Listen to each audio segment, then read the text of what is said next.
build a better world for investing.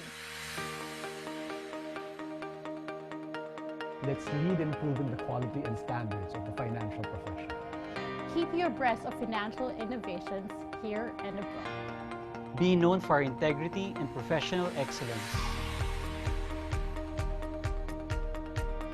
Let's always put investors' needs above our own. Push for financial literacy. Provide service to the investors through the selection of the best managed funds of the year. Let's build trust in our industry. Advocate on behalf of industry issues. Convince trust and asset management companies to adopt the Asset Managers Code and the Global Investment Performance Standards. Let's put ethics at the heart of everything we do. Talk about ethical decision-making. Encourage ethical behavior and be really passionate about it. Let's create an environment where investors' interests can grow. Markets function at their best and economies grow. For the ultimate benefit of the Philippine society. I am Chris Arceo. Mark Yu. Erwin Ocampo Avante. Rob Ramos. Sandra Aurelio Gonzalez. Mark Ilaw. Kate Burgos, and I am CFA Charter Holder. We measured up. Join us. Let's measure up.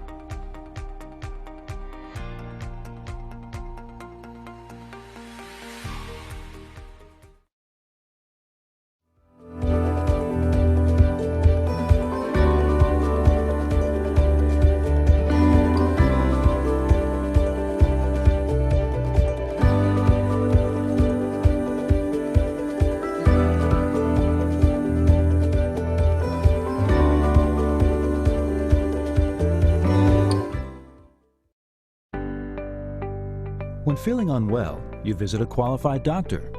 When hungry for fine dining, you eat at renowned restaurants. When in need of legal advice, you consult a reputable lawyer. When you seek wealth advice, it makes sense to hire a CFA charter holder. CFA Institute has over 150,000 charter holders in more than 165 countries and regions. The CFA Charter is widely recognized throughout the investment management profession. The CFA program requires candidates to pass all 3 levels of examination and possess 4 years of investment-related work experience. CFA Institute also emphasizes the importance of continuing education through a series of seminars and conferences to enhance the industry knowledge of our members. When CFA charter holders manage investments on behalf of investors, they must always place client interests above their own. As charter holders, we uphold the highest standards of ethics in the finance industry for a more transparent and client-centric practice to help build market integrity. Our aim is to build confidence in the investment management profession to ultimately benefit society as a whole. Let's build a better world for investing. Let's measure up.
Good afternoon, everyone,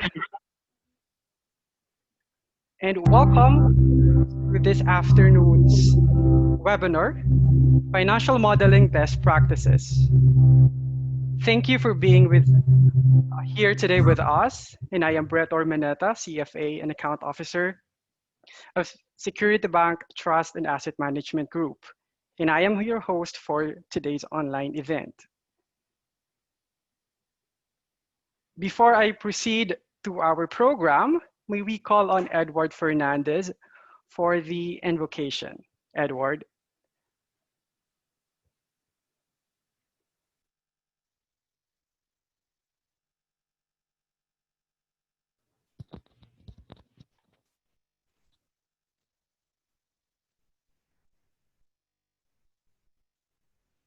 Thank you, Brett. Good evening, participants. Before we start, let's place ourselves in the presence of the Lord. In the name of the Father, the Son, and the Holy Spirit. Amen. Heavenly Father, we offer everything to you during this webinar. May we ask for your blessing that the learning session set for this undertaking be successful and effective. May we also retain the invaluable knowledge and learning that we derive from this learning session. We pray that you bless all of the people involved so that they may fulfill their tasks responsibly, that the objectives we have set may all be achieved. Your generous blessing would mean the success of this webinar. We pray these in the name of Jesus. Amen. Son, Holy Spirit. Amen. Please remain silent for the singing of the Philippine National Anthem.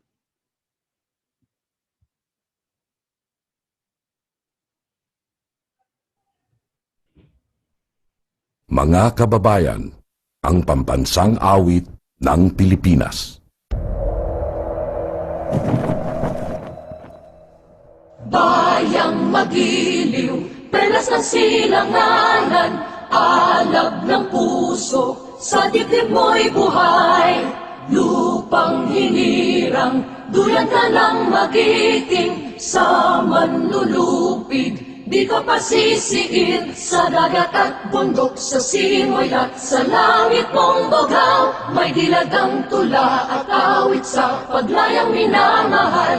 Ang kislap ng watawat mo'y tagumpay na nagniningning. Ang bituin at araw niya kailan pa may di magdidilim. Lupa ng araw ng walhatit pagsinta, buhay ang langit sa piling mo.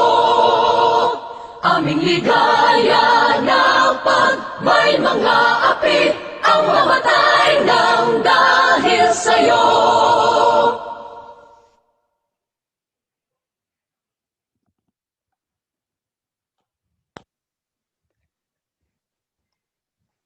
Again, welcome to the webinar, Financial Modeling Best Practices. We would like to take this opportunity to recognize our annual corporate sponsors. Our platinum sponsor, National Home Mortgage Finance Corporation. Our silver sponsor, FTI Consulting Incorporated, and bronze sponsor, Infinite O. This webinar is brought to you by CFA Society Philippines in partnership with Financial Modeling Institute. Today, we will learn about some critical tools and skills required to build a best-in-class financial model that inspires confidence and leads to optimal decision-making. All right, to formally welcome us, may we please have the President and Chairman of the CFA Society Philippines, Dr. Robert Ramos, CFA, CIA, CIPM. Good afternoon, everybody. Actually, good evening. It's a pleasure to be here, and I'd like to thank all of you for attending this webinar. It's quite important that we keep ourselves engaged during this lockdown, and financial modeling is actually a good way to upgrade our skills. So What I'm going to ask you is to listen very well to our speaker. He's he's got a lot to teach you, a lot to share. And again, thank you very much for your time that you're giving to participate in this webinar. Thank you and have a good day.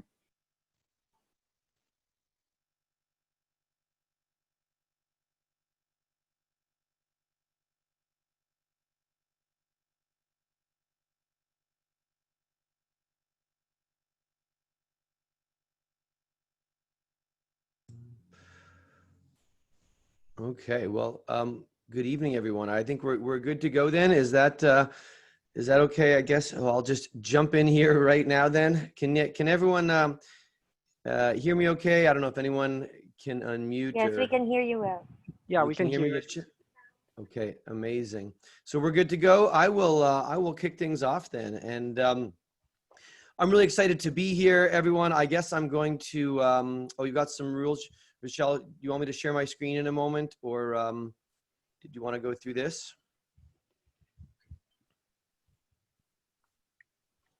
Okay. Is it okay if I share my screen here and we'll get started? Yes, please go ahead, Ian. Okay, thank you. Well, listen, everyone. Good evening, everyone. It's actually very early morning here where I am in Toronto, Canada. Can you see, Rochelle, my screen now, the presentation? Yes. Is that it? Yes. Okay, excellent. I can see it well. Awesome, excellent. I'm just going to get everything set up on my screen here and we are good to go. So first of all, I want to start by welcoming everybody and a big thank you to the CFA Society Philippines, Dr. Ramos and Rochelle and the whole team for having me and my colleague Julian Kupalari from the Financial Modeling Institute. We're really excited. There's Julian saying hello. We are really excited to be here with you today, this evening, to do a webinar on financial modeling best practices. It is almost 10 past the hour. So just quickly, I'm going to do about approximately a 5-minute introduction, just so you know a little bit about who I am and who the Financial Modeling Institute is. We'll do a quick introduction, and then we'll jump right in. And I have approximately 1 hour of content I'm going to move through very quickly. It'll be about 60 or 65 minutes, and then leave some time for questions at the end. If you do have questions, you're welcome to put them into either the chat or the Q&A section of the Zoom feature, and I may take some of them during the session if it makes sense, but I'll leave some time at the end. So let's start at the very beginning here and jump in. So first of all, who am I? As you heard, my name is Ian Schnoor. I'm coming to you from Canada, from Toronto, and I'm the executive director of the Financial Modeling Institute, an organization that I helped create and to found approximately 5 years ago. And I'll talk about the Financial Modeling Institute in just a moment. My other role, and in the other part of my life, I started and was the founder around 20 years ago of this business called the Marquee Group. The Marquee Group is a financial training firm. I started my career as a banker, as an investment banker. Many years ago, I worked at BMO, Bank of Montreal, and then I spent some time working at Citibank. Citigroup, it was called Solomon Smith Barney back in the day. And I was doing traditional investment banking, mergers and acquisitions, financings for big companies. And all of that work required a lot of modeling. And I really enjoyed modeling and thinking about financial modeling.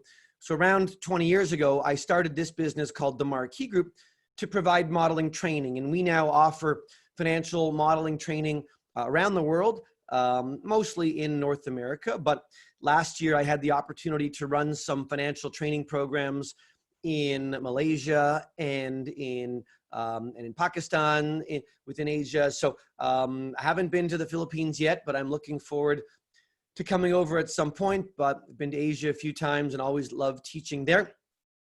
And one of the things that we found at the Marquee Group is that we discovered a number of years ago that there was no way for people to prove or to validate that they had strong modeling skills. Everybody would say that they attended a financial modeling course. In fact, maybe some of you have taken a course on financial modeling. one day and you put it on your resume or your CV that you attended a modeling course. A lot of our banker clients would come to us and they would say to me, Ian, somebody took your course in modeling. Do you think they're any good? And I'd say, I don't know. I have no idea. Maybe they're not. Just because you took a course doesn't mean you're any good at financial modeling. So what we did is, with some other organizations in the world, we developed this institute called the Financial Modeling Institute. Now, I'm not going to spend a whole lot of time today talking about the Financial Modeling Institute. I've got a couple of slides here, and I'll let you take a look at them on your own. What I want to know, let you know just for a moment, is the Financial Modeling Institute is sort of like the CFA Institute, but just for financial modeling. All we do at the Financial Modeling Institute is we develop and we administer 3 very challenging levels of financial modeling exams. And I'll go to the very back of the slides. These slides are going to be sent to you that I'm showing you at the end of the presentation. So you'll see them. It's around 43 pages. I'm going to go to the very back just so you can see here what is going on. At the very back of the slides, you can see an overview of the FMI. Please take a look at these on your own. In a nutshell, it talks about what we do and our vision and our values, how the FMI works. It is, as I said, a 3-level program, but each level has its own accreditation. So once you get through the level 1 exam, you are designated with what's called the Advanced Financial Model, or AFM level, within the Financial Modeling Institute. The exams historically were in person. It's a rigorous 4-hour exam where you need to build up a financial model. In fact, the model I'm going to show you today very much is like the model that people are expected to build on the exam.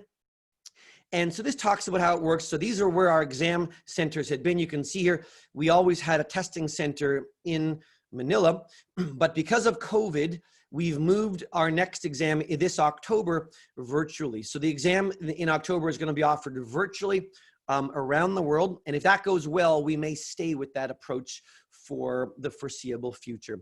What I will also tell you is that because we're partnering with the CFA Society, this is on slide 5, if you're part of this call today or a member of the CFA Society in the Philippines, we're offering a 40% discount if anyone is interested in the exam. So you can check that out. All I would say is, if you have any questions, feel free to please let me know. My email address is here. Always happy to chat. Alternatively, you're welcome to check out the website here, the Financial Modeling Institute website, and there's a lot of information there as well on fminstitute.com to see what we are doing. Last comment, and then I want to jump into my content, is this. You know, the CFA Institute, the institute based in Charlottesville, Virginia, has been extremely supportive of the Financial Modeling Institute. The CFA Institute told us a year ago that the #1 request, the most commonly requested item of CFA charter holders and candidates, is that they want the CFA Institute to add financial modeling into the CFA curriculum.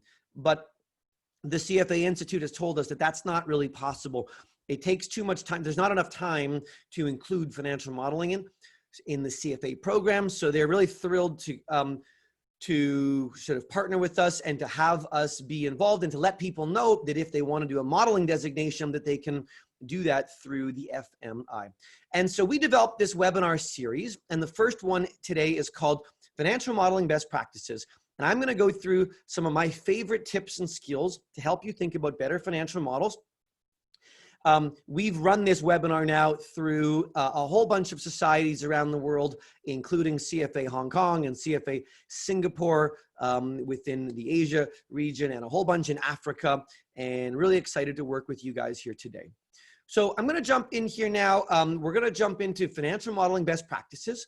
I have my favorite top 10 tips, top 10 best practices. I'm going to get to those shortly. I've got about 5 or 10 minutes of introductory comments, and then I'm going to get into the rest of the time showing you my ideas on best practices. And then I also included some slides here on how to check models. That's for you to look at on your own.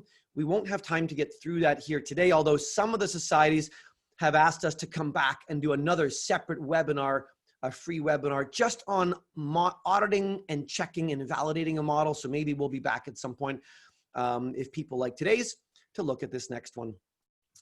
The last thing I would say is this as I get in here. I'm going to move fairly quickly. I've been teaching modeling for 20 years. I could spend hours and hours talking to you about my favorite ideas and favorite tips, but I'm going to condense everything into about an hour, the next hour and 15 minutes. So I'm going to move quickly. I'm going to assume that you can follow and that you'll understand. But what I will tell you is, I believe the session is being recorded. And so my recommendation is to watch it. You're going to receive the slides. You're going to receive the model that I'm showing you and my notes. I'm going to take some notes. But I would encourage you to go back and watch the video again and try it again. I totally agree with you, Dr. Ramos. This is a really important skill. And I would strongly encourage you to use some time, if you have it, to improve your financial modeling skills. It is one of the #1 most requested skills that employers have these days of their employees. So I strongly encourage you to think and understand what this all means. So let's take a look here. I'm going to jump into the content now for the next hour and a few minutes, and then leave some time for questions. And what I would say is this: to start off, financial modeling is a discipline. It is its own discipline. And we believe that it needs to be taught, and models need to be built in a specific way for them to be effective. Let's start off on page 8 here very quickly. And page 8 just says, what is a financial model? Now, I love asking this question. Whenever I teach a course on financial modeling, I like hearing people's ideas on what it means, what exactly a financial model means. And I can see there's a really great number of you here today, almost 100 people. So it's amazing to virtually see all of you. But I'll give you a couple of my thoughts here very, very quickly. And then I want to get into my top 10 tips on how to build a very effective financial model. I'm going to jump back and forth into Excel here, and I'm going to start with some notes. And again, we will send these notes to you after. So what if I asked you guys, what is a financial model? It's actually very simple. And what I would say, it's simply a forecast. All it is a forecast. All we're trying to do is build a forecast, usually of a company. And I would say usually we forecast 5 to 10 years into the future. It doesn't need to be 5 or 10. Some people forecast 20 years or more. But all we're trying to do is take a company's historical financial statements and forecast it into the future. It sounds really simple, right? It sounds really simple. All we want to do is take their historical income statement, cash flow, and balance sheet and forecast them into the future. But the problem is, and this is why we're here today, the problem is that most forecasts that people ever build, most financial models that people ever build are a mess. Most financial models that we ever see that are built in spreadsheets are a disaster. They don't work very well, and they make it very difficult for people to use them. So when I share with you my top 10 tips, they're intended to help you think about building better, more effective models. So let me ask you, why do we like to forecast? Why do we forecast? Why has it become one of the most important skills in all of finance to build powerful forecasts? Well, it's because models, I'll tell you, have become, I would say, the most important decision-making tool in finance. In all of finance, models have become the most important decision-making tool in all of finance. So what types of decisions are we making with our financial models?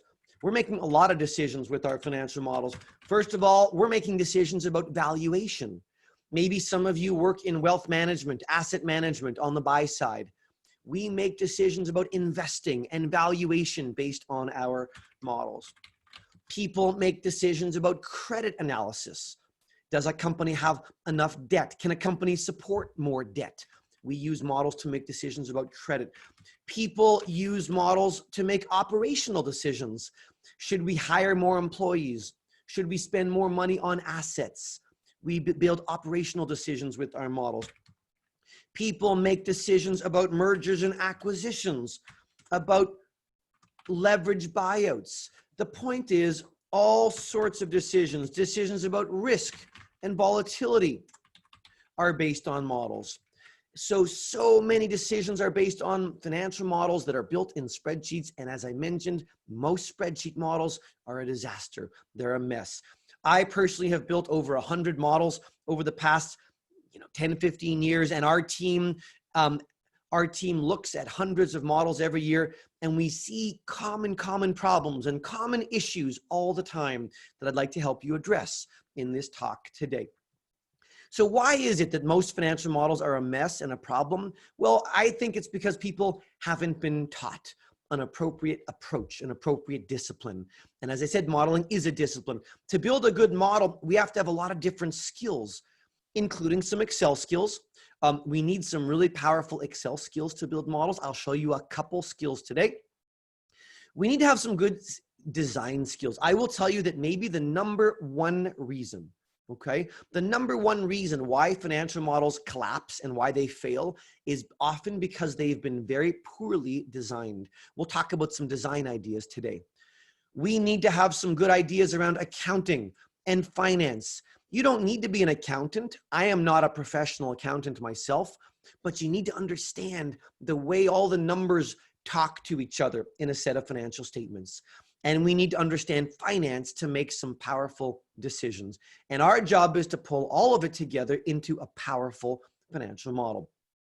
I will tell you here, there's criteria. What I always like my students to understand that in a good financial model, that I tell people that a good financial model needs to work in two different ways. So go back. If you've ever built a financial model or if you've ever looked at a financial model, I would use these as criteria. Look at a financial model and ask yourself, does it work really well on both of these criteria? Because if your model works effectively these two ways, it's probably a good model. And if it doesn't, it can be improved. So what are the good ways a financial model needs to work? Well, number one, I always tell people that a good model needs to work well electronically. And what I mean is that when I say that a financial model has to work well electronically, I mean that every formula has to make sense. Every single formula has to make sense. If I email you my financial model, guys, let's pretend you were my boss, okay? And I emailed you my financial model. And I said, can you take a look at it, please? If you open up my financial model and you start clicking around and playing with it in Excel, you should feel like every single formula is logical and makes sense. And say, yeah, I understand what Ian's doing. I understand every single calculation. I'm sure you can appreciate that doesn't happen all the time. Very often, formulas in Excel are long and they're very confusing and they're hard to follow. And clients don't understand them and they're filled with mistakes. So we have to make sure that every formula is clean and logical. And then the second thing I will tell you is that a good model has to work well on paper. Yes, even in today's day and age of technology, we need to make sure that a good financial model is a powerful paper tool. Or I would say, and when I say it needs to work on paper, I would say, or as a PDF file. And what I mean by that is most decisions today are still made by somebody looking at an analysis on paper or looking at a PDF. Most senior executives are not going to open up a big Excel file and start clicking around and changing formulas. When you build a presentation in PowerPoint, people will often want to see an attachment, an appendix that includes the analysis, the model, so they can read through it on paper or as a PDF to make their decisions. And most models can't be printed nicely on paper. I'm going to show you what I'm talking about. In today's session, we're going to review a financial model right here. I'm showing you on my screen a model called the Henderson model. This is a financial model in Excel. But let me first show you what this looks like on paper. Imagine I came to your office and I presented this to you as a paper document, or imagine I emailed it to you as a PDF. This is what it would look like. You need to make sure your models work so that it is an effective paper tool. I'm going to go into the full screen mode here, and I'm going to show you what this model looks like as a PDF, meaning I could print it out easily. Take a look here. I'm going to flip through it. I've got a cover page. I have an executive summary. Don't worry about every number. I just want you to see that it feels like a presentation. Next, I have some assumptions. You'll notice that every page has a header. Every page has a footer. As I go down every single page, You'll notice that the font is always the same size. It fits a whole page. And I've had people over the years say to me, Ian, did you make this in PowerPoint? Well, of course not. Here's the income statement and my cash flow statement and my balance sheet. The point is every number is legible. It's all the same size. It has a heading. It feels like a financial presentation. And that's so important because it creates confidence for the reader if they can flip it and feel like it's a financial presentation. So the last comment then here before I move into my tips is this. What I'm really saying is, guys, a good model needs to be a powerful communication tool. A good model has to be a powerful communication tool. Finance people often don't think this way, but it needs to tell a story. You probably never thought of yourself. If you're a CFA charter holder, I'm a CFA charter holder. You probably never thought of yourself as a storyteller, but a financial model needs to be the most powerful storytelling tool that we have. And so if we come back to our slides here for a moment, I will tell you on page 9, it says a good model needs to be a powerful communication tool so that it can tell a story about a company or a project and use to make effective decisions. It needs to be flexible and dynamic and intuitive. You can read these on your own. But when a model does this, it inspires tremendous confidence. And so now let's take a look at some ideas. We need to, first of all, keep it simple. Simplicity is what's going to allow the model to work really effectively. Now, I said keep it simple. That means keep the formulas simple. Keep your design simple so people can understand. Has anybody here ever opened an Excel spreadsheet, clicked on a formula? Have you ever seen a formula that was so long that it wrapped around and around and around? Have you ever seen that in a spreadsheet? And you said, oh my God, I'm getting a headache. I can't even look at this. I'm sure you have. We see that all the time. That's not optimal. We can't have formulas that wrap around and around and around. It makes them very difficult to read and follow. So I'm going to show you some ways to keep our formulas really clean, really simple. We can use complex ideas. If we need complex ideas, that's fine, but we need to keep the design and the logic really simple. And one of the ways we need to do that is by never hard coding. This is one of the critical errors people make. We never want to hard code within our models. What's a hard code? It means a formula that looks like this. Does everyone see my screen here? Have you ever seen a formula in a spreadsheet, guys, that looks like this? I'm sure you have. A formula that says equals A5 multiplied by 0.025 plus 4.9. Have you ever opened up any Excel spreadsheet and seen something like this? Well, this is a disaster. I would encourage you to avoid this. We can't ever do anything like this. In fact, a couple of weeks ago, I was teaching a course, a full day course for 8 hours, and I asked somebody what this formula meant. I said, what does the 4.9 mean? And he actually tried to explain it to me. I have no idea what the 4.9 means. It means that it was probably late at night, and my boss said, Ian, we just discovered that there's going to be a new expense next year. So I went right into my income line and I added or I subtracted 4.9. We can't ever do this. We need to make sure our formulas do not have numbers buried in them because it's impossible to understand or to read or to change. We need to make sure our tools are usable and understandable. So on that note, what I want to do now is get into the next slide, which is page 12. We're right on time here. And I want to talk about how do we make sure our models work really effectively when you're building a forecast for a company or for a project in a spreadsheet. How do you make sure it's beautiful? How do you make sure it's the best model anyone's ever seen so that they want to work with you, so that you become the default go-to person to build all the analysis? Well, we're going to follow these 10 skills. And I would encourage you to, again, watch this part again. Come back to it. They're so important. They form the backbone, the discipline of every good financial model. I'm going to take them two at a time here. And you know what? The first two are maybe the most important. And they have nothing to do with Excel.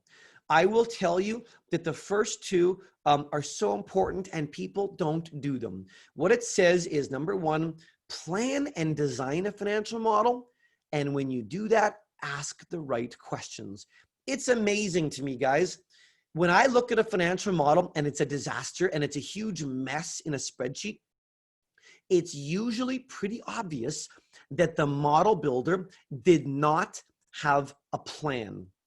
Let me ask you, you know, we often tell people in a note here, I'll put a note here, that a model is just a virtual representation of a company in Excel, right?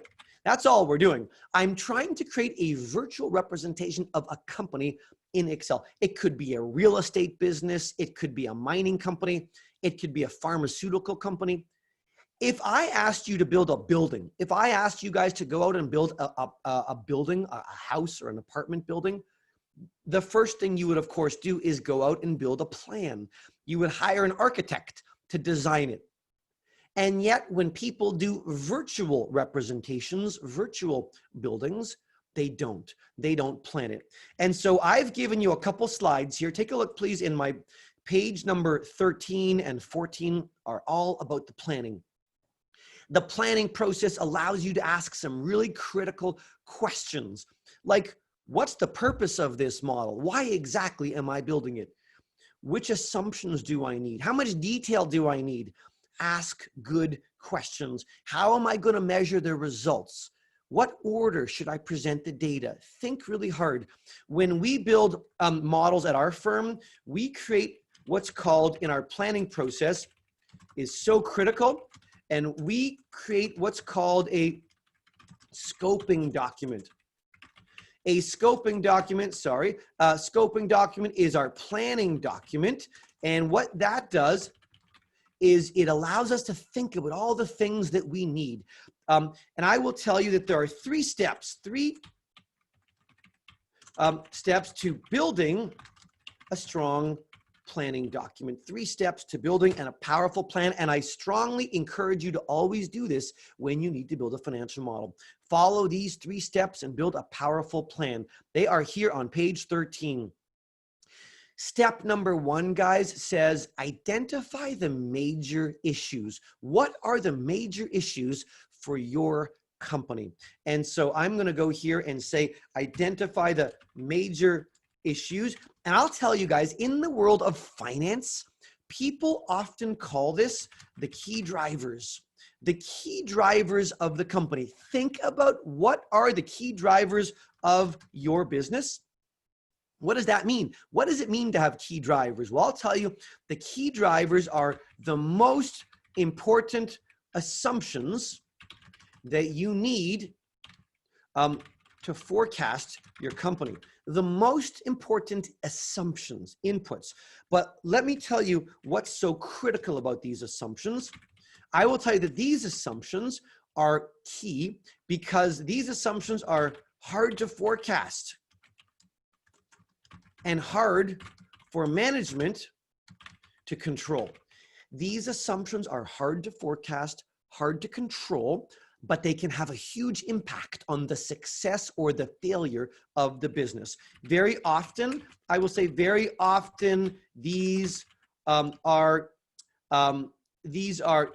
economic issues, or like things like commodity prices, exchange rates is an example. You know, I know that in the Philippines, for example, mining, the mining sector is big. There's a lot of mining and mining companies in the Philippines. So let's pretend, guys, that we were building a financial model for a mining company, a silver company, or a gold company. It doesn't matter. Imagine we were modeling a mining company. What would be an assumption that's really important, that's hard to forecast, hard to control, but has a big impact on the success or failure? So an example for a mining company, well, obviously the commodity prices, the price of gold. What is the price of gold going to be over the next 5 years? I have no idea. It could change a lot, but I need a forecast in my model. As a gold manufacturing company, we might need to purchase a lot of natural gas. to run our machines. So maybe the price of natural gas is important because that's an input. Maybe exchange rates are really important, or inflation. The point is these variables are going to be hard to forecast and hard to control. So I'm going to do something very special. We are going to do something very special with these issues in our model, and I'll come back to them in a few minutes. But the first step is to think about what are the major issues, the key drivers for your company. And I will tell you guys that most companies have 3 to 5 key drivers. Okay, I've built a lot of models. I have never seen a company that had 72 key drivers. That's not correct. There will only be a handful of really important issues that are hard to forecast. What's the second step in your planning process? Well, the second step in your planning process should be to make a big list of all the assumptions you need in your model. And that's here on page 13. It says, identify all the assumptions that you need to make to build your model. Think about the financial statements. How are you going to forecast those statements into the future? What type of assumptions that you need? And I'll say make a big list. Think about the company and what data do you need. As an example, excuse me, as an example, I will want to forecast things like the revenues. And for revenues, I will need to understand things like the volumes. What kind of sales volumes do we think they'll have? Prices I talked about already. I want to understand how am I forecasting revenues? But there's costs. What type of costs does the company have? Well, there will be raw material costs. There will be labor costs. There will be energy costs, obviously, if it's a mining company. There might even be some selling costs. I don't know, but I need to think and I need to ask good questions. There will be things I need to understand about the fixed assets. How much will they spend on capital expenditures, CapEx every year? How do they depreciate their assets? I need to understand that. What about debt? They probably have some debt, the company. I need to understand my debt assumptions, the equity assumptions. They might pay income taxes. How does that work? There will be income taxes. There might be, if it's a mining company, there might be mining taxes and royalties to pay. How does that work? And there might be things like working capital, things like receivables, AR, inventory, payables. I have to understand this and make a big list. But I'm going to tell you something really important. It's a bit of a secret. And people often don't realize this with financial modeling. And this is often when people hear this, they find it very refreshing. I will tell you something right now. I believe that I could probably build a model for any company in the world. And I think you could too. I think any of you, when you get good at modeling, could build a model for any company in the world. And you know why? That's because the modeler does not need to be the expert in the company. It's not my job to be the mining expert if I'm building the model for the mining company. I'm not going to be the pharmaceutical expert if I'm modeling a pharmaceutical company. I'm going to get very smart on those companies very quickly, but I always need to surround myself with experts in various aspects of the company. What that means is it's not your job as the modeler to invent the assumptions. I'm not going to make up a price of gold for the next 5 years. I'm not going to decide what the exchange rate should be. I'm going to do some research. I'm going to look for economist reports. I'll talk to my client. I'll talk to my boss. I'll ask good questions. And as you can see here at the very bottom, information gathering is so important. We need to ask good questions. The modeler is right at the middle of the process. The modeler talks to a lot of people and pulls everything together. So what that means then is this, guys, a good financial modeler, people often ask me, and this is a common question that came out of the webinar, how much of your time is going to be working in Excel when you're building a financial model? Some people have this illusion that when you're building a model, 99% of your time is working in a spreadsheet, building formulas. That's just not true. A good financial model has to be a thinker.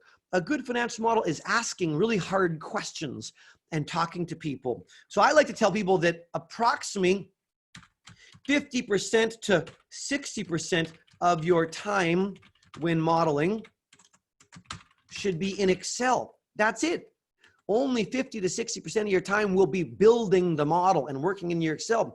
The rest of your time, almost half your time, is not in Excel. So what are you doing with the rest of your time? Well, the rest of your time is spent asking questions, talking to people,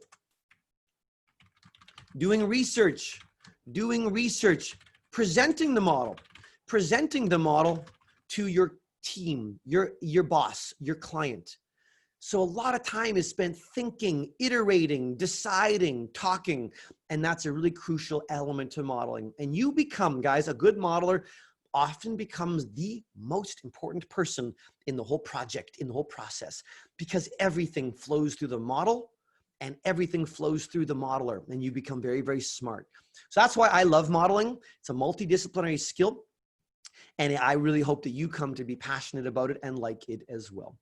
So let's come back then to our list. And by the way, I have the top 10 list also in my Excel spreadsheet, so I don't have to jump around.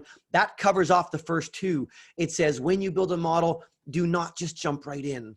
Plan it. Make a strong document. Ask good questions. I promise you that will make you much more engaged and allow you to have a much stronger model. Let's now jump into the next two. The next two say when you're building a model, keep the assumptions up front and also make them blue. I'm going to talk about this in a moment. Let's get through 3 and 4. The most time-consuming one is number 5. This is all going to take around the next 15 minutes. And then the last 15 minutes, I'm going to spend on tips 6 through 10. So this will be right on time here. Okay. So let's talk about 3 and 4.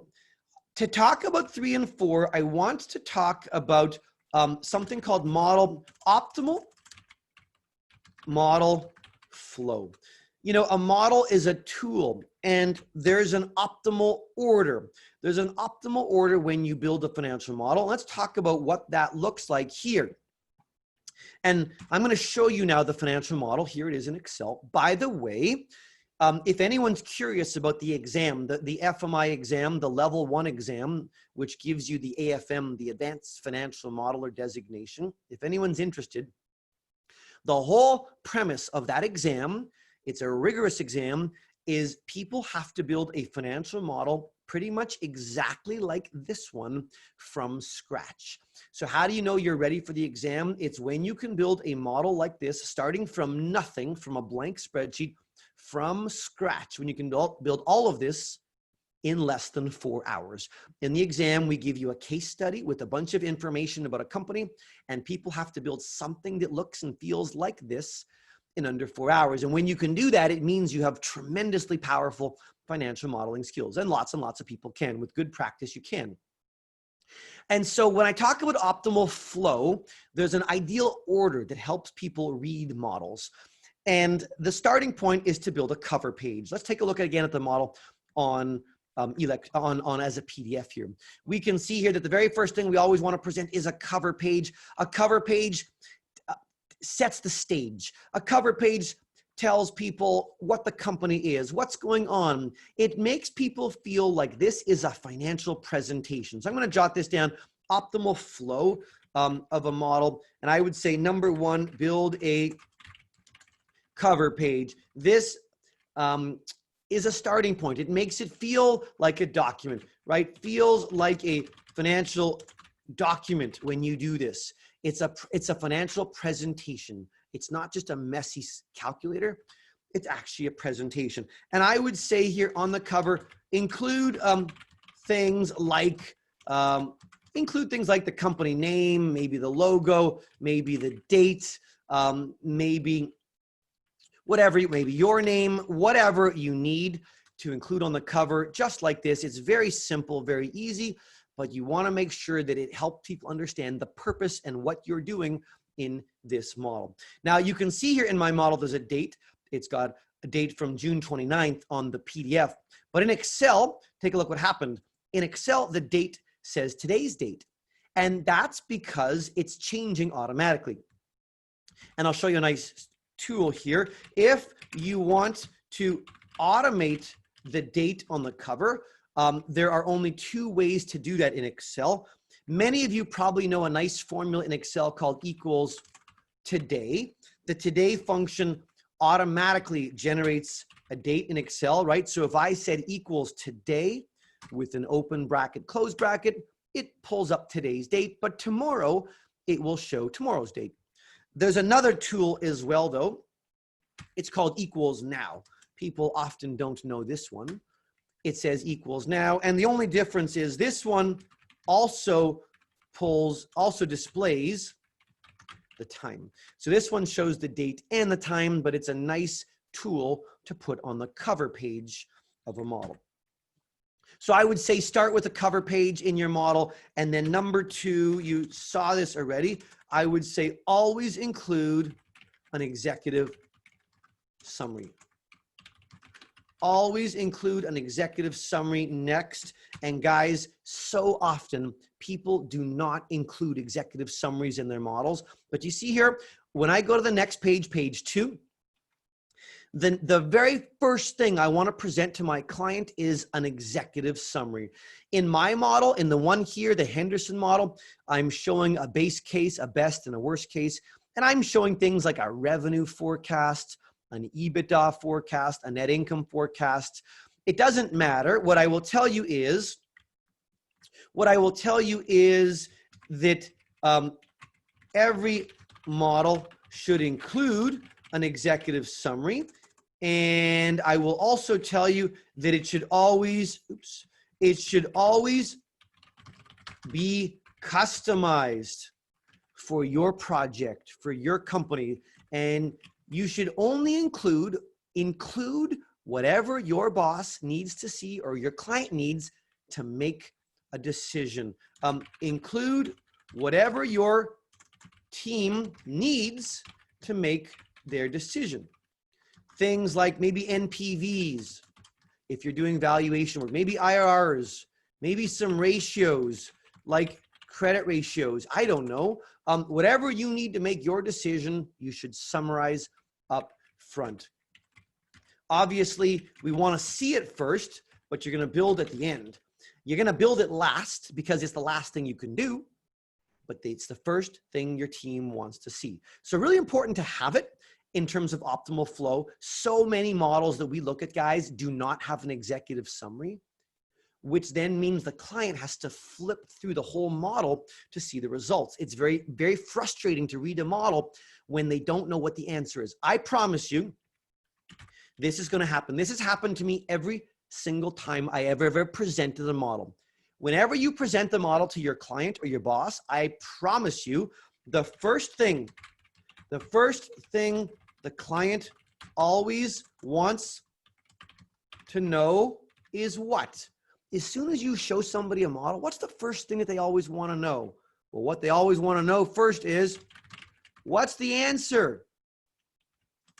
They'll say, I've been waiting to see the model for 2 weeks. What's the answer? So the first thing you want to show them is the executive summary. But what I will tell you next is after you show somebody the executive summary, the next thing you always want to show them, and this is the tip I'm talking about, is the assumptions, the inputs. The inputs and assumptions. And if I go to the model, so here it is, the executive summary. The next thing I always want to present is all the inputs and assumptions. And you can see here they're on page number 3 and page number 4. I have all the inputs and assumptions in the model. So my question then is, why is this next? Every single input and assumption is next. I can see all of them right here. Take a look. I'll build this. I'll make it a little bit bigger again. What do I have here? Well, I have all of my pricing assumptions. I have my cost assumptions, my fixed asset and depreciation assumptions. Here's my debt assumptions. If I turn the page, I've got assumptions on capital expenditures and working capital. The question though, big picture, is why is this next? And I will say to you, why is this next in the model every single time? Why is this next? And I will tell you, it's because this will happen to you, I promise you, every single time you ever present a model. The first thing the client wants to know is, what's the answer? But as soon as you show the client the answer, I promise you, the next thing they always want to know is, the client wants to know, as soon as you show the client the answer, the next thing that they always want to know is, how did you get there? And I hope that's what you're thinking in your head right now. The client wants to know, how did you get there? They want to know, what decisions did you make? What inputs did you use to build the model, to drive the model? And so guys, if you were my boss or the client and I showed you the executive summary and you said, okay, great, that makes sense. And you said, Ian, how did you get there? How did you get these answers? What decisions did you make? I could say, great, let's turn the page. And I would walk you through every single decision, every input we used to build the model. So powerful. And I will tell you also, it's very, very easy. It's very easy to make the assumption page if what?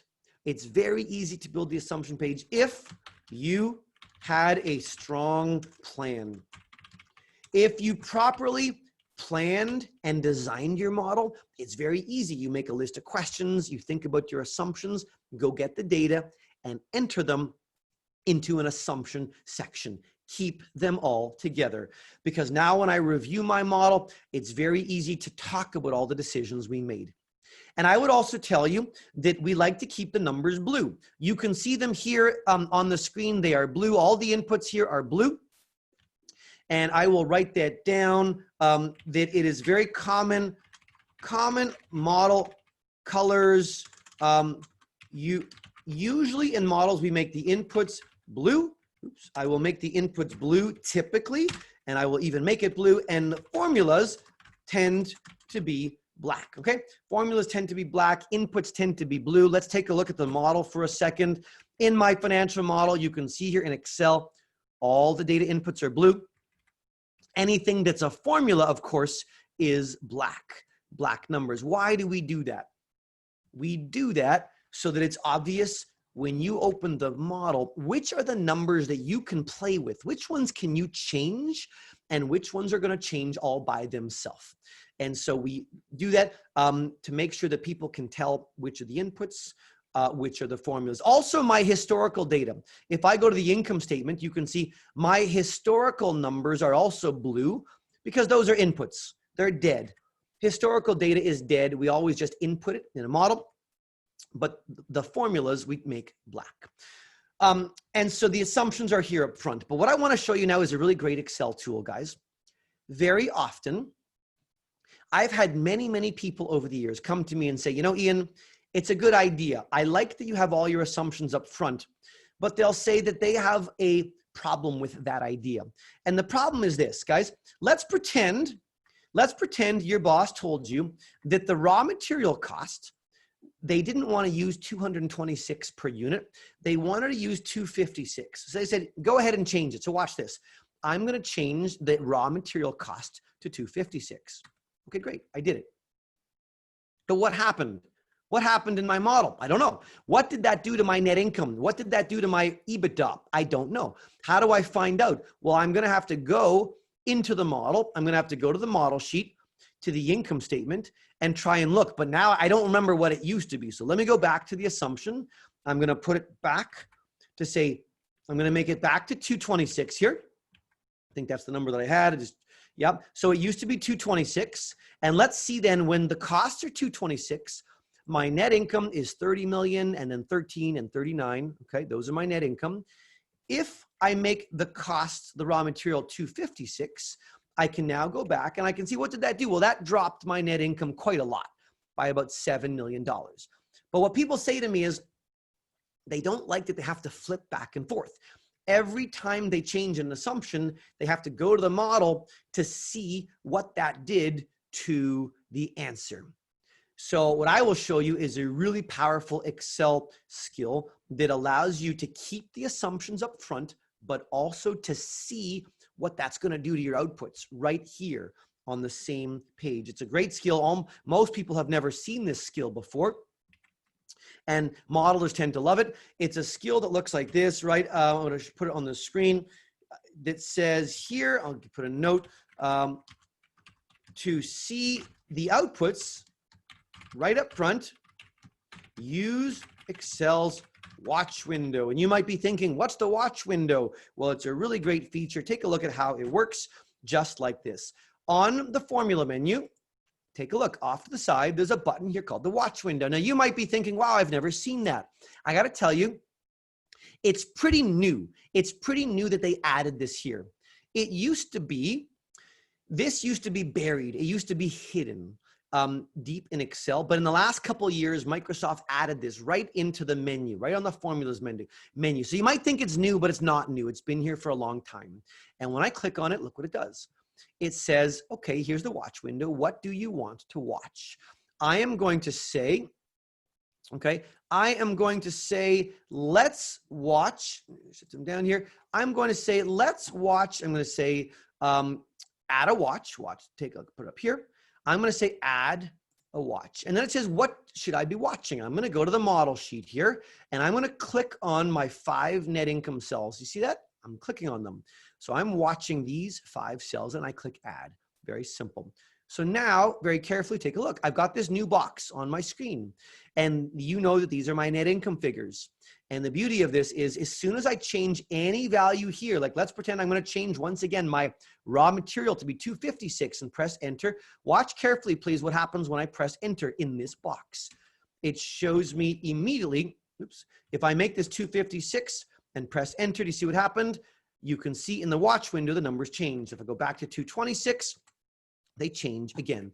So what's happening is I am seeing a lot of numbers deep in my model right up front. So as I make changes up front, I can see what that's doing to the answers. You can add a new watch. You can watch some ratios. You can watch whatever you want from all over the model in one spot. So I like showing it because a lot of people like seeing it and using it in their tools, okay? So please use that when you are building your models. I think you will find that a very, very helpful feature, okay? And so that gets us through here. Let's go to my notes here for a second. That gets us through point number 3 and 4. It says keep the assumptions up front and make your inputs blue so people know which one they are. We're going to spend about 5 or 7 minutes on the next tip here, and then the last bit on the last 5. These ones I can do more quickly. One of the most important tips I can share with you is tip number 5. It says build a scenario page in your model. Let's take a look at it for a second. The scenario page, it's right here. In my PDF, it's the next page. It's page number 5. Does everyone see this? Page number 5 is called a scenarios page. This is what it looks like on paper on a PDF. And if I show it to you in the Excel model, it's right here. We have a whole tab for it because it's so important. It's called my scenarios tab, and it looks just like this. So let's talk about this page. I will tell you that when I go to my notes, when I talk about optimal model flow, I would encourage you to include a cover page, an executive summary, assumptions. But the next thing I would always encourage every single financial model to always include is a scenarios page. It is so important. I will say it's so important that every model should have one. I'm not kidding. Every single financial model you ever build should include a scenarios page. So what is it? Well, it's actually really simple. All this is more assumptions, okay? All this is another page of assumptions. Let's take a look at it again. Look at what I've got here, guys. I have 3 more assumptions on this page. I've got my cost inflation. I've got my sales prices. Let's say my commodity price. Let's pretend this is the price of gold, okay? And I've got sales volumes. 3 more assumptions. But what's the difference? The difference is that for these assumptions, I have more than one option, more than one case. I've got a base case, a best case, and I have a worst case. So let's jot that down. These are more assumptions, but I would say here, for these assumptions, we have more than one case. And in my model, we have a base case, a best case, and a worst case. So the question then is why?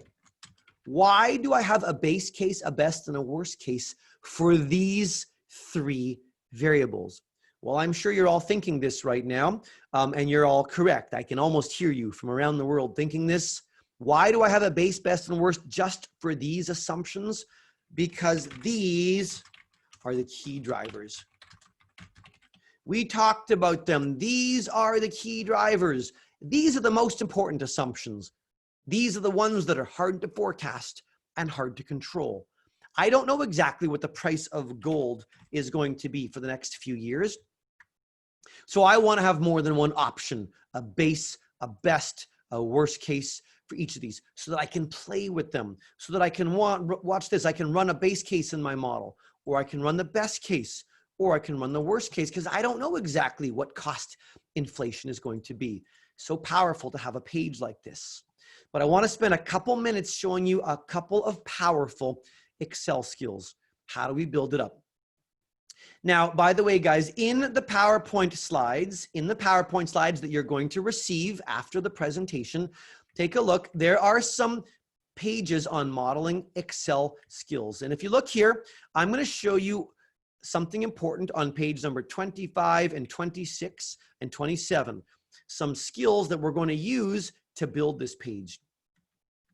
Let's talk about how to build up a scenario page, because it's actually really simple. There are 3 steps. And step number 1 is to build this rectangle. Does everyone notice that every variable has a large rectangle? This one has 3 rows, a large rectangle here that says base, best, and worst. And I have another one here, a big rectangle, and another one here. Every variable has a large rectangle. What do you notice about the large rectangle? Well, the numbers are blue. And that means these are the assumptions. Okay, these are the assumptions or the inputs. You need to talk to your boss, do some research, and enter whatever you think the price of gold will be, or the inflation, under a base case, a best case, and a worst case. So I'm going to enter my inputs. And of course, I'm going to make them blue. That's the first thing we do. So that's very simple. You just enter them in. The next thing we do is now ignore this box for a second. Ignore this drop down. The next thing we do is we enter a value, like a number 1 in a cell.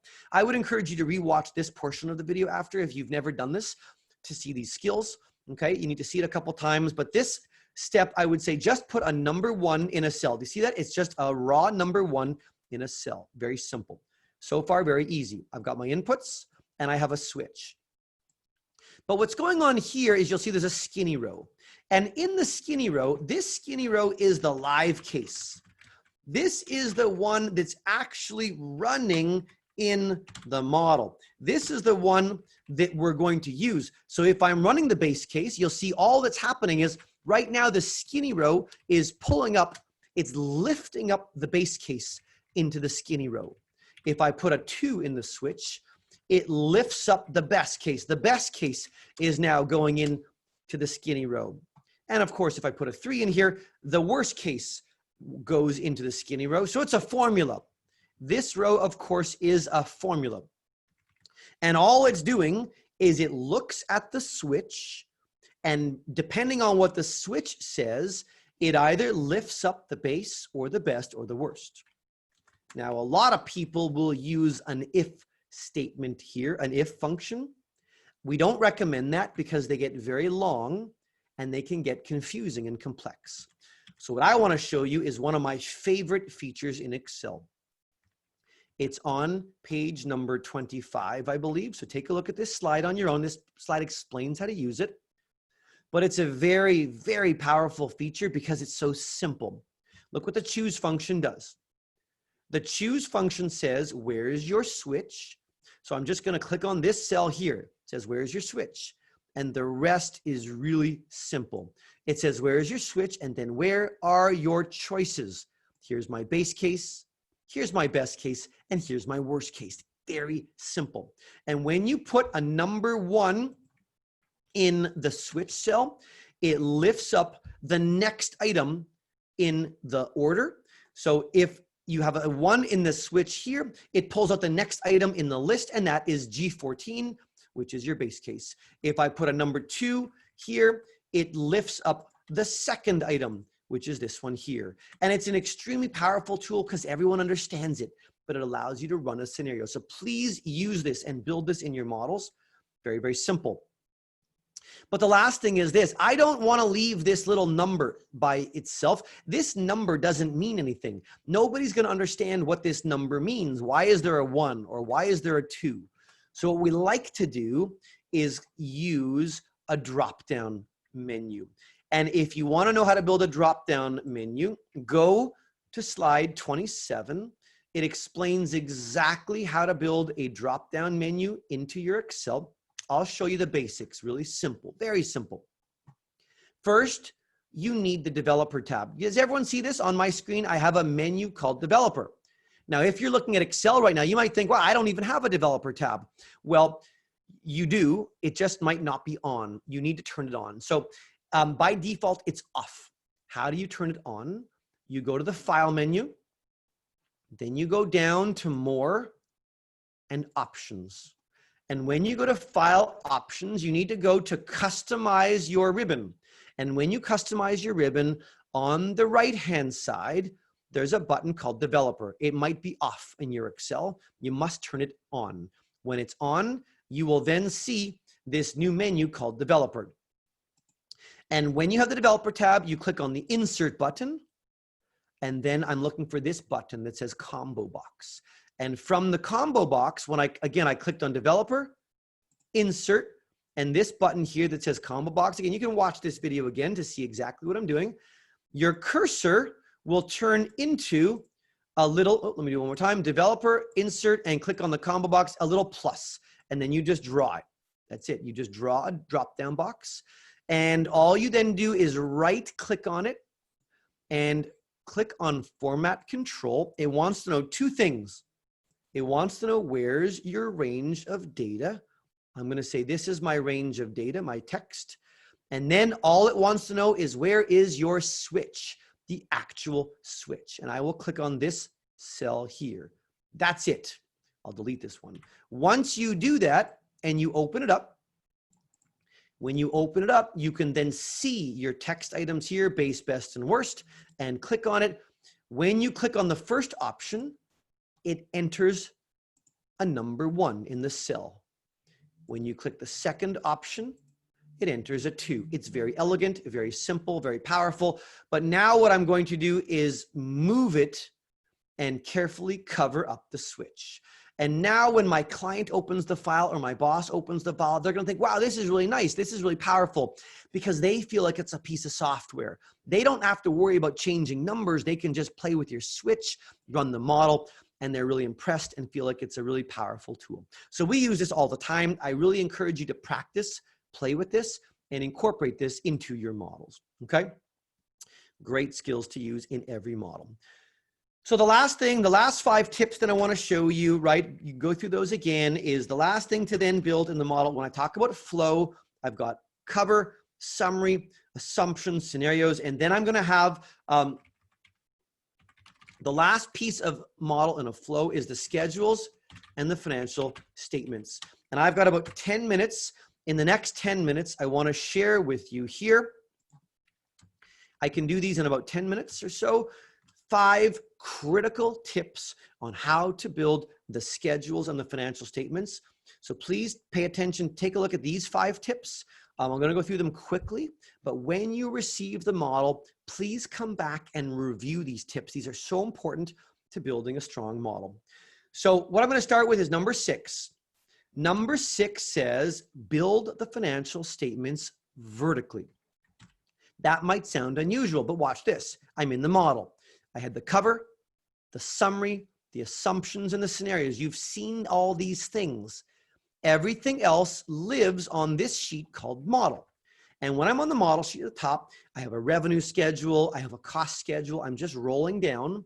But watch this. Underneath it, I have an income statement, And then when I go down, underneath it is the company's cash flow statement. And then as I go down further, the balance sheet. We recommend that you build your financial statements on top of each other vertically. A lot of people build their statements on different tabs. Has anyone ever seen that before? Have you guys ever built or seen a financial model where every financial statement was on its own tab? Like, look where my mouse is. You might have an income statement tab, just says income statement. And then you might have a tab that's just called cash flow statement. And then you might have a tab called balance sheet. Have you ever seen that before? I think I can see a bunch of you smiling or nodding. You probably have. Yes, thank you. Some people actually raised their hands. Yes, I'm sure you have. And you know what? There's nothing wrong with that. Thank you. Some of you are raising your hands. Yes, you've seen that. It's not wrong. It's not wrong to do that, but I will tell you it's not optimal. Because do you know one thing I can promise you? Look, a lot of hands going up. Amazing. Do you know what the issue is with that? I'm going to promise you something right now, and you guys all know this is true. You've all studied some accounting. For every company in the world, okay, for every single company in the world, the financial statements always talk to each other, right? The income statement talks to the cash flow statement that talks to the balance sheet. They talk to each other. Let me show you what I mean. On my income statement, it always starts from revenue and it works down to EBITDA, to net income. Here's net income. The bottom of the income statement is always net income. Well, where does that go? Well, on a cash flow statement, the very first thing is always net income. So look what happens here. On my cash flow statement, the net income picks up where the income statement left off. Look how simple that link is. They talk to each other. It makes it very easy for me to build the formula and to check the model. When your financial statements are on different sheets, it means everything has to jump and link to different sheets. And we see so many mistakes when people do that. A cash flow statement starts with net income. It works its way through operating cash flow, investing cash flow, financing, and look where it ends. A cash flow statement always ends with ending cash, right? Always ends with the ending cash in the bank. Well, where does that go? Well, the balance sheet always starts with the cash, the ending cash. Take a look. On the balance sheet, the first line I have is cash. And where does that come from? Well, no surprise, right from the bottom of the cash flow statement. It's so clean. It's so simple to link everything vertically. And so I think you'll find it's really easy to build and model and minimize errors if you keep the financial statements oriented vertically. Keep that in mind. The reason people build them on different sheets, it's just because they think it makes most sense. They don't have a reason. They just think it's logical, but we see a lot of mistakes when people have them on different sheets, we see more errors. So keep that in mind. It's very simple. The next tip here then, 7 and 8, I'm going to do together. Number 7 says, this is going to look funny. It says, do not do any work on your financial statements. Do not build any formula, no big formulas. What do I mean? Let me go back to my income statement, okay? Here we go up to the income statement. One of the easy ways I can figure out if a model is going to have lots, if you ever emailed me your model to look at, guys, and it happens all the time. People always email us their models and they say, can you take a look at it? It's not working. What I will often do is I'll go to the income statement and I'll see what they did. And very, very often we see big, huge formulas on the income statement, on the balance sheet. And what I'm telling you is we never want a big build form. We never want a big build, big giant formulas.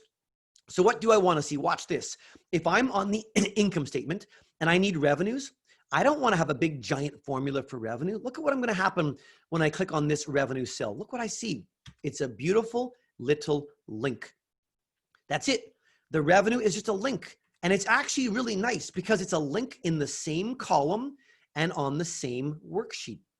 What about operating costs? Same thing. There's no big formula. It's just a simple link. So where are we linking to? Well, in the case of revenue, it's K26. What that's linking to is a revenue schedule right above me. So right above me, we built a revenue schedule. I build my revenue schedule. I get down to my total revenue. And then when I need to build my financial statements, it's just a link. What about operating costs? Well, it's the same thing. There's no formula here. I first build a schedule called the cost of production schedule. You build the schedule, you get down to your total cost, and then you link it in. Look how simple my income statement is, guys. It's just a link, a little tiny sum, just a sum, a little simple. I have an assumption, it's just a simple link, a little subtraction. And then depreciation, again, is just a link down to a depreciation schedule below.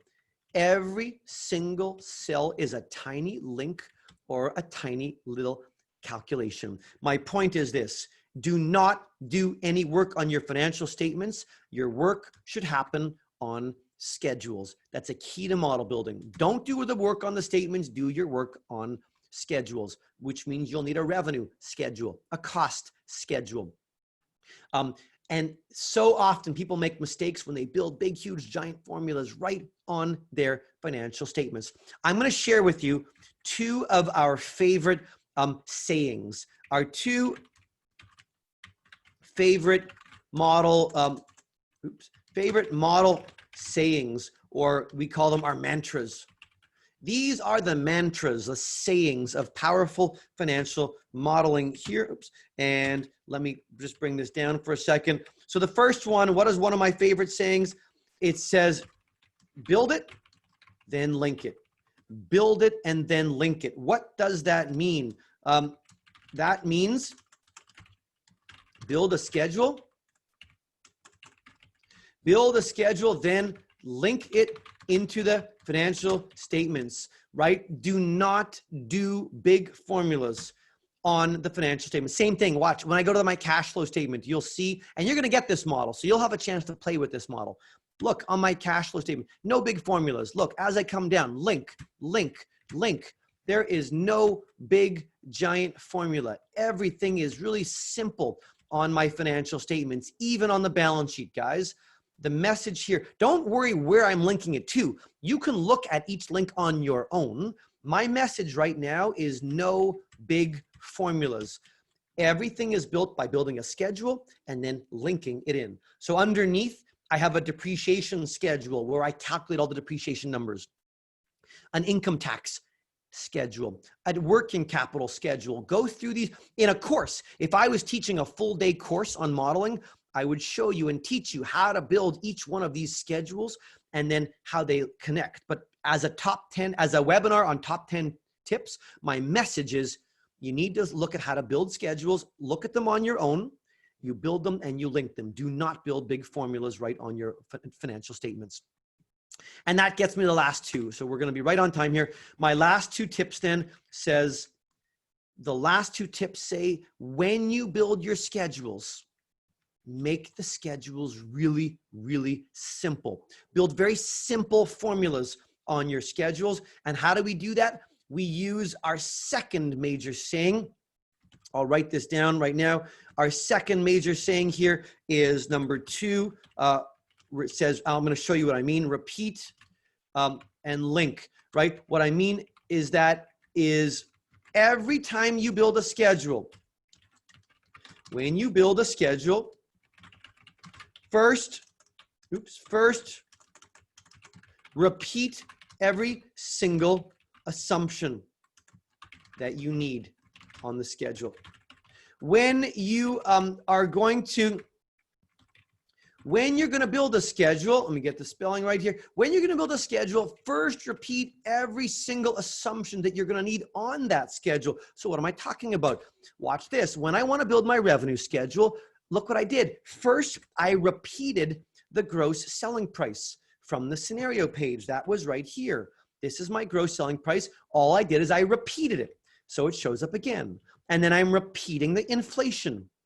So my formula looks like this. All my formulas are really simple. Look at my formulas, guys. So simple. Tiny formula. For my sales volume, I'm repeating an assumption. Don't worry about what it is. You'll see it when you look at the model. It's my capacity. And I'm repeating another assumption. And when you repeat and you repeat all the assumptions, the formulas can be really, really simple. So I have a section on selling prices. I have a section on my sales volumes. And if I do that, my revenue is just price times volume. Very, very simple. I'm going to show you something, guys. We're just about done. Has anybody ever seen a formula that looks, look what I'm going to do. Has anyone ever seen a formula in a spreadsheet that looks like this? This is a disaster. Have you ever seen a formula, or have you ever built a formula that does, I'm going to make up a silly formula. This makes no sense, but I'm going to make up a garbage, silly formula. Watch this. A formula that says, look what I'm going to do. I'm going to take a number from here. I'm going to divide on one sheet. I'm going to divide it by a number on a different sheet. I'm making up a garbage formula. I'm going to add in something from here. I'm going to add in here, and I'm going to then, again, divide by something here. Don't worry about what I'm doing. I just want you to see my formula. Look what I got. I built a formula right now that took 4 numbers from 4 different sheets, and my formula looks like this. I like that you guys raised your hands earlier. Has anybody ever looked at a spreadsheet? You can raise your hand. Have you ever seen a formula? Oh, lots of hands going up. Have you ever seen a formula that looks like this, where someone's linking, wow, hundreds of, thousands of hands. I think the whole Philippines hands are going up right now. Yeah, your hands are going up because everybody does this. Every single financial model we've ever seen, people do formulas like this. I want you to look at something. When you look at this model, when you see it, you are never going to see a formula that looks like this. Please don't ever build a formula that looks like this, because it's very hard to build. It's hard to audit. It's hard for your boss to check, and it gets filled with mistakes. We don't do it. So what do? What do we do? Well, I just told you, we build very simple formulas, and the way we build simple formulas is we repeat our data, and then we use it. So if I actually had to do this, guys, if I really had to build this, if that's what I needed, this formula, I would never build it this way. What I would do is I would insert some rows, and I would first repeat every single data item that I needed here.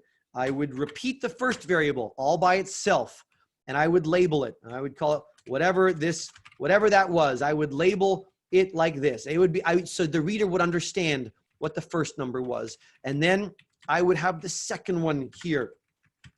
And I would put the second variable here. And you'd see I would repeat this one here. This is my label 2. Let me just do this quickly for you. And then I would do the third one here. And I would repeat this variable. This sounds so silly, but this can often be a huge, huge difference between the model working or not working. So let's see what's happening. I repeated this and this and this one. I don't need to make these bold. So now my formula can say, take, right, let's see if I can get this correct again. I'm going to take this guy. I'm going to take this cell. I think I said divide by this one, plus this one, and I think I might, whatever. I was making up something silly, but you get the idea. I was close. This was the idea. Is my point, though, is not about my actual calculation. It was the philosophy of how to build a formula. Never build a formula that looks like this. It's impossible to follow. What we want is repeat, repeat, repeat, and then your formula can look like something, like this. I think I actually divided it by whatever I did here just to get the same number, but you're seeing, I'm going to simply just get the same answer here by that. Here is my number. This is what we do. Now you can see, you can follow and understand exactly what I've done. So please use these ideas, use these tips, and then this, of course, would be the calculation. I promise you guys, if you use these ideas, if you can incorporate them, I promise you, think about them, understand them. You will have the best models in your organization. You will have the best models, in the world, and they will be allowed and used to make really powerful financial decisions. So go through this again. Take a look at this video. I've gone a few minutes over, but we do still have some time for questions. And by the way, if anyone wants to stick around a few minutes later, I'm more than happy to take more questions if there are questions. If I don't get to them, please feel free to email me. But on that note, guys, I really want to thank you for your time today. I really hope this made sense, and I'll turn it over to questions here. Actually, I'm just going to move this away from my screen. I think, Julian, if you want to mic on here, I didn't have a chance to take a look at anything that might have been coming in during the presentation. So are there some questions you think we should address that are really topical, relevant here as we finish up the session? Absolutely. So I think the first question that is the most relevant is, do you advise the use of cell names? Cell names. Great question. I love the question. And you know what? It ties in perfectly to what I just showed you. It ties in perfectly to what I just showed you right here, believe it or not, in the last two tips. So I don't have a strong view on naming. You're welcome to use names. What is a name, by the way, if you've never seen this, guys, by default, if you've never used names in a spreadsheet, by default, every cell has its own name. So look at the cell I'm in here. This cell by default is named C98. Okay, that's its name. And this cell is named C99. You can override that. So this cell, if you don't want to, I can name this one, let's say after me. I'm going to name this cell Ian. Watch this. Now, I no longer have C98. I've got C96. You see that? C96. And then I have C97. Oh, there's Ian. Let's name this one Julian. I'll name this one after you, Julian. So this now is called cell Julian. So look what I can do.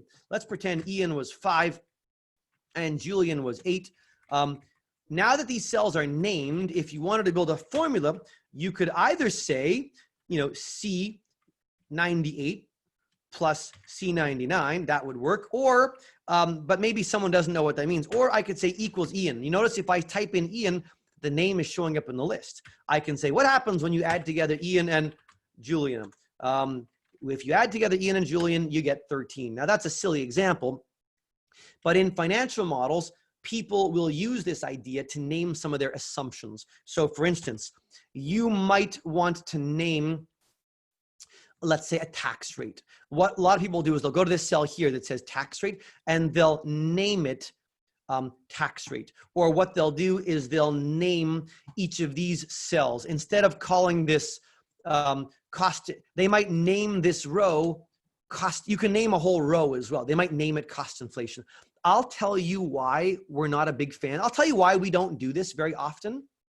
It's because of this skill that I showed you at the end. It's because we do repeat and link. We repeat every assumption. So when I go back to my model, look at this. I repeated the gross selling price and I repeated the inflation. So you can see what I did. It's labeled. So when I build my formula, it's obvious. We don't need to name the cells because to my boss, it's obvious. And look at this crazy formula I showed you a few minutes ago.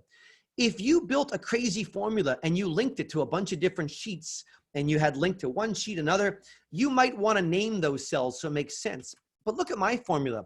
I don't need to name them because everything is clear. Everything is labeled. Everything is logical. So if you want to name cells, go ahead and name them. I will tell you that in the name manager, I open up the name manager. Sometimes when people name, they end up with hundreds of names. And then that gets very confusing. So we don't tend to do a lot of naming, but you're welcome to. If you want to use naming, go ahead. If you ever write the exam, the FMI exam, and you use naming, that's okay. That's fine. Our graders will know that that's a common modeling skill. But I don't think you need a lot of naming if you use some of these ideas. So it's a great question whoever asked. Thank you. Let's do, let's see. I can see, what do we got here, Julian? What are the best resources for market? Is that what we've got here for market-related data? That's correct. You know, I don't know that it's, so what are the best resources for market-related data for getting beta? That's going to be a very personal question, and it's going to depend what your organization subscribes to. I can tell you people use Bloomberg for a lot of those data points. People use CapIQ, FactSet. I think you just need to find it. You need to use a data source that your company, if your company subscribes to a particular data source, that's probably what you are going to end up using. So I'm not in a position to recommend one data source over the other, but this is something you would check with when you're modeling, check with your client, check with your boss. Make sure you understand if you're using Bloomberg, where does Bloomberg get their data from, right? As a modeler, you need to ask good questions and understand that. So a lot of good data sources out there. See what you've got available to you and your team and use that. Let me go one more here quickly here. I can see, Julian, we've got a question on the exam. Yep. Yeah, that's a great question. Great question is, how does the virtual exam in October work? Great question. Does it mean that I can take the exam in my home using my laptop? You know, the reason why the CFA Institute has always been a very big supporter of us at the FMI is because they like that we have the same sense of excellence and we have the same sense of rigor in the exam. As you know, the CFA exam historically has always been in person in a testing center. That's changing next year. But same thing with the FMI. We are so concerned with the rigor and with the quality control. The exam was always in person. But because of COVID, we can't do that. So we've moved it to virtual, but we wanted to make sure we still have the same rigor and the same discipline as an in-person exam.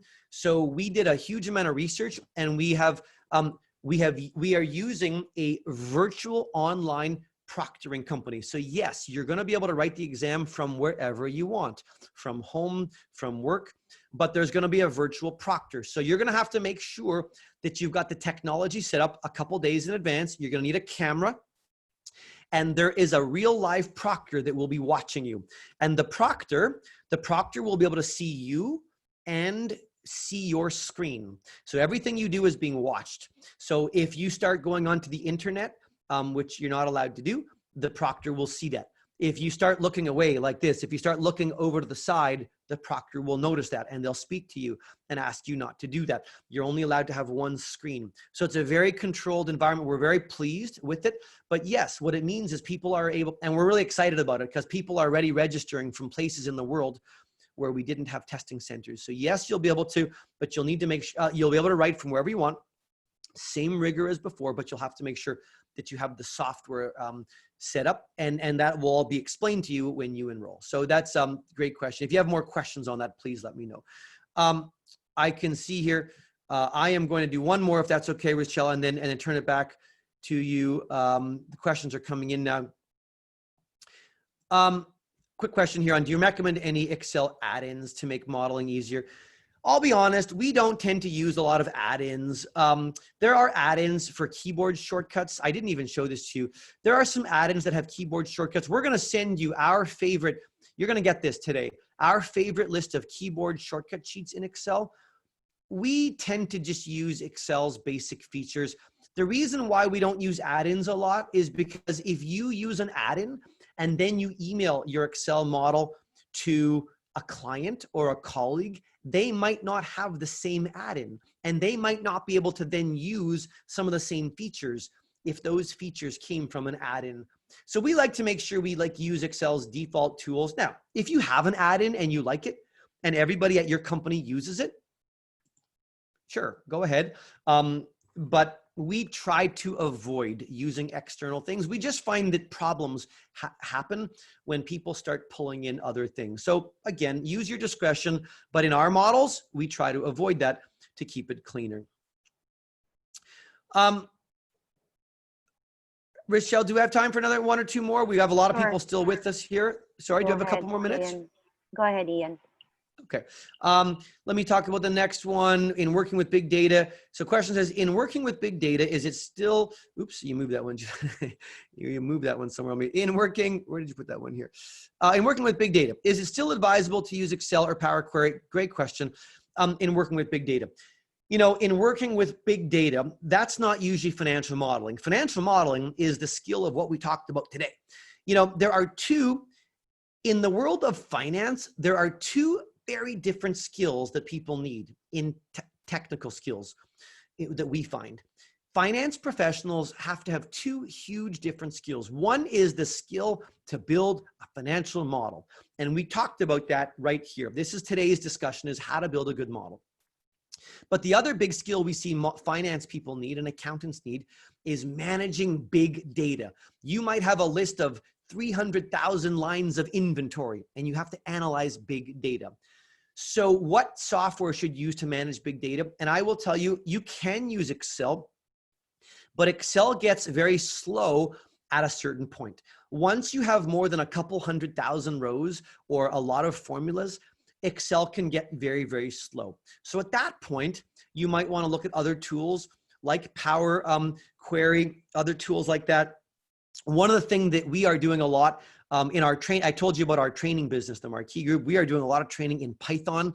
The hottest skill in finance right now is learning Python. Python is a great programming skill for managing big data because it's so fast. You can take billions, yes, billions of data points, and it is still lightning fast to use Python. So yes, I would say the criteria should be use Excel until you find it starts to get a bit slow. And then, you might need to move to another application like queries or things like that. Things like queries or Python can be a powerful skill. Quickly here, do we have a keyboard shortcut sheet for Mac? We do. And I think we do, Julian, and we will send that one as well. Our Mac keyboard shortcut sheet. We actually encourage people to work in a PC. I love Mac. I love Apple, right? I have an iPhone. People love their Macs, but I'll be honest, Macs are not ideal. They're not optimal for working in Excel and models. The keyboard shortcuts are not as efficient. They're not as easy to use. So I would encourage you, if you have, and what we find is most big financial organizations use PCs. So if you have access to a PC, it's a little bit better to practice that. But we do have a Mac keyboard shortcut sheet, and we will try to send that out to you as well. How do we prepare for the exam? Are there books that we recommend? How do you prepare for the exam? If you have some modeling experience, guys, just like the CFA, you don't have to take a training course to do this exam. You do not have to pay for a training course if you don't want to. You don't have to.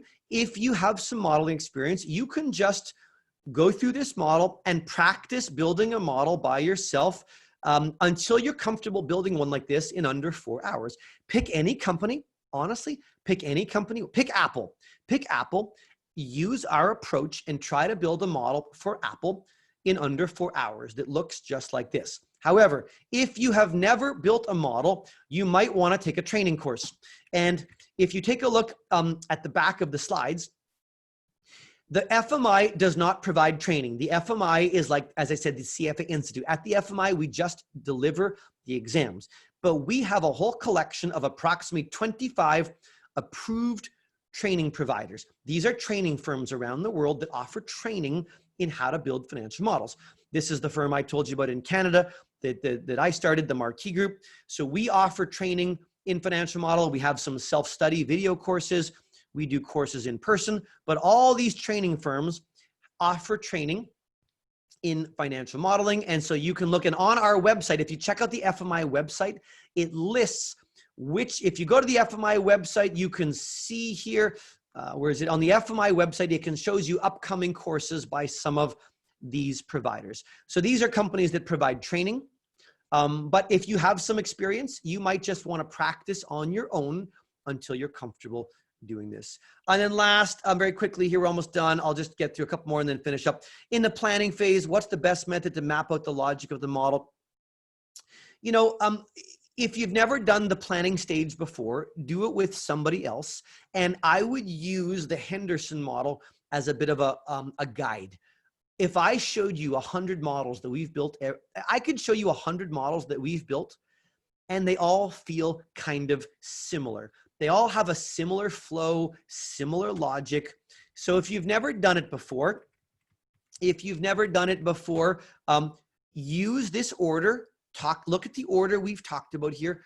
Think about your company, read about the company, think about the key issues, but think about all the assumptions. But I'll tell you, planning is not something that you usually do all by yourself.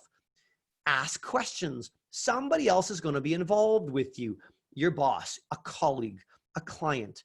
And often it's iterative. You'll make a list, you'll show them. And I think the specific question you asked was what is the best method to map out the logic, the flow? There's no perfect order. The right flow is whatever flow that you think your client will want to see the data. And I can tell you that this is a very common flow, what I've showed you here. People find it helpful to read a model in this order. So try it. If you want to reach out to me and ask me, I'd be happy to review with you. But just start thinking through these issues. Try to make a list and bounce it around your team. And over time, you'll start to get comfortable. But the nice thing is it doesn't change a lot from model to model. Use the Henderson model as a guide. And very last, how do you put the page numbers and footnotes? How do you put the page numbers? So do this, guys. Let me just show you quickly in the model. How do you look at putting in the page numbers? It's in here. If you go into, you need to go into the page setup menu, which is, let me show you quickly. You go into page layout and then page setup. When you go into page layout and then page setup, you can see here, this is all the setup options. And under header footer, you have options on how to add page numbers. You can click in the custom footer. There are buttons to add page numbers, file path, date and time, right? So take a look at that. That's how you get the page number. And then when you print the Excel model as a PDF, so what I would do is I would go watch this, Control P to print. And if I would print it, I can choose my printer and I can choose print as a PDF. And then the page numbers will show up at the bottom. So it looks like a beautiful presentation like this. So great questions. If I covered them too quickly, guys, please email me. I'm thrilled that there's so many of you still around, but that gets us to the end here. I want to thank all of you for attending today. It's really exciting to be here with you.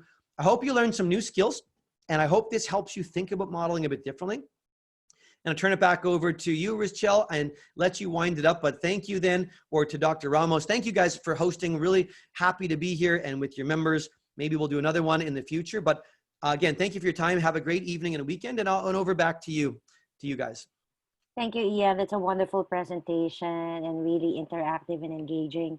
Would like to ask everyone to please give time to give your evaluation. This is a very short poll.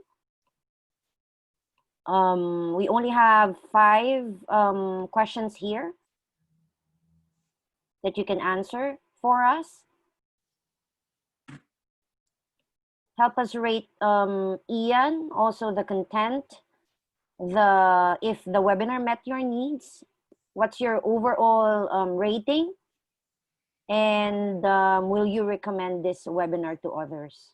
So we see 30 people answering the poll already.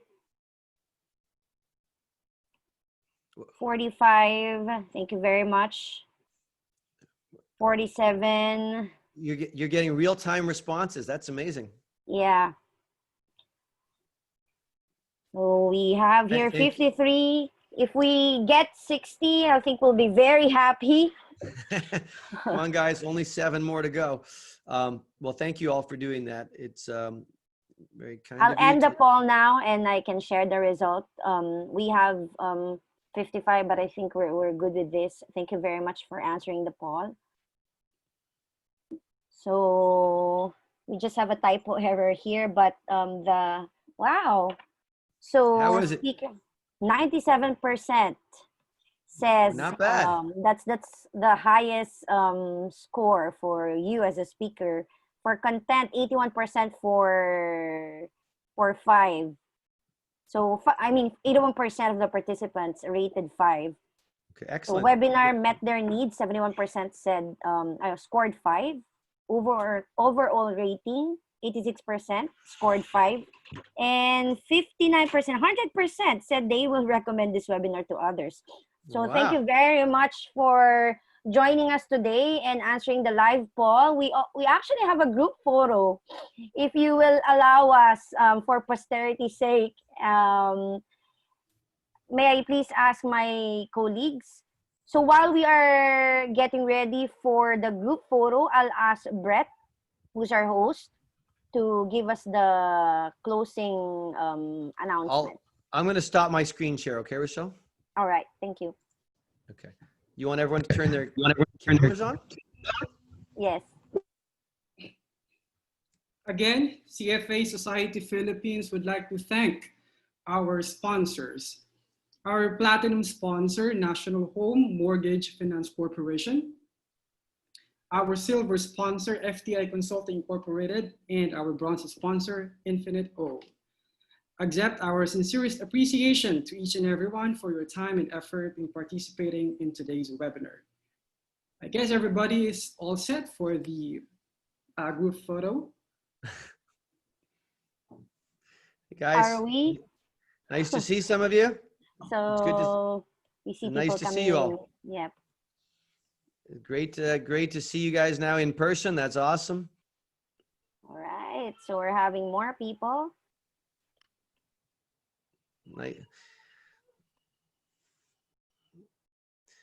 I see familiar faces. Shout out to Journal. Hi, Sir Journal.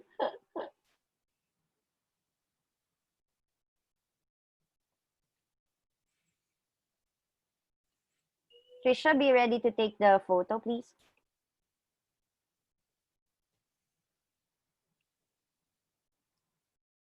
Just some few more. I think 3 more. Look at that. All right, everybody is in. So we'll do like, I think there are 2 pages of us. So Trisha, can you please count also so we know? Or you can't. Okay, I'll do that for you. So let's smile, everyone. Do I have my video? All right, there you go. So let's smile. 1, 2, 3. Okay, next page. Smile. I see John. 1, 2, 3.